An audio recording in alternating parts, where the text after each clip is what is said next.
Hello.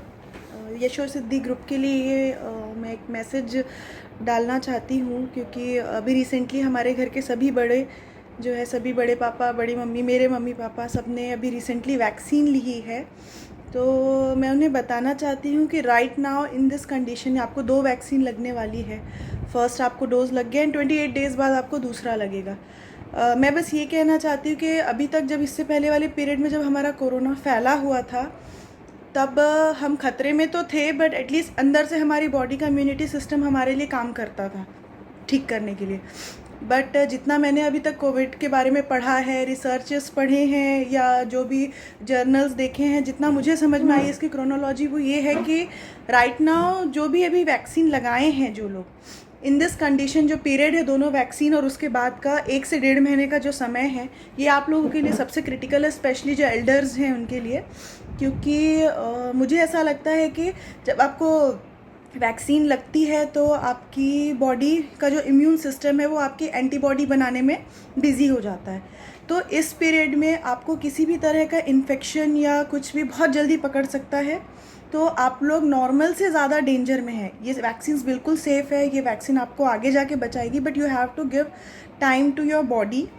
तो please ignore मत कीजिए। आपकी सेकेंड वैक्सीन लगने के बाद भी मिनिमम 20 डेज़, बट अगर आपके एज है या कोई हेल्थ कंडीशन है तो 40 डेज़ तक का टाइम लग सकता है कि आपका एंटीबॉडी डेवलप हो। तो ड्यूरिंग दिस पीरियड आप लोग प्लीज़, स्पेशली मैं अपने घर के पापा लोगों को रिक्वेस्ट करना चाहूँगी कि आप लोग प्लीज़ ऐसा कुछ मत करिए या बाहर जाने अवॉइड करिए। एक मतलब अगर मान लीजिए मार्च 1 को आपको वैक्सीन लगी है तो 28 मार्च को आपको सेकेंड वैक्सीन लगेगी।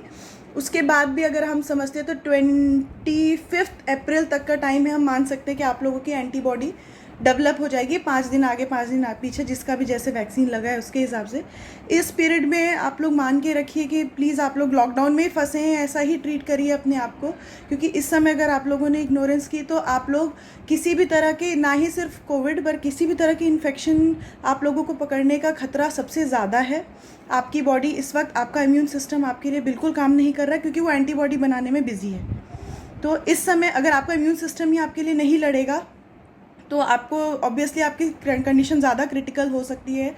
तो प्रिकॉशनली प्लीज़ सारे जितने भी रूल्स एंड रेगुलेशंस है उसको फॉलो करिए। Try not to go outside, specially मेरे पापा तो क्योंकि मैं कुछ उसके लिए नहीं बोल रही हूँ, मैं बहुत केयर करती हूँ। अभी रिसेंटली मेरे घर में ये इंसिडेंट हो चुका है। मेरे फादर इन लोग को वैक्सीन लगी और उसके बाद उन्होंने, चेरी के दादू को, उन्होंने इधर कहीं वो गए थे एंड ही गॉट इन्फेक्टेड।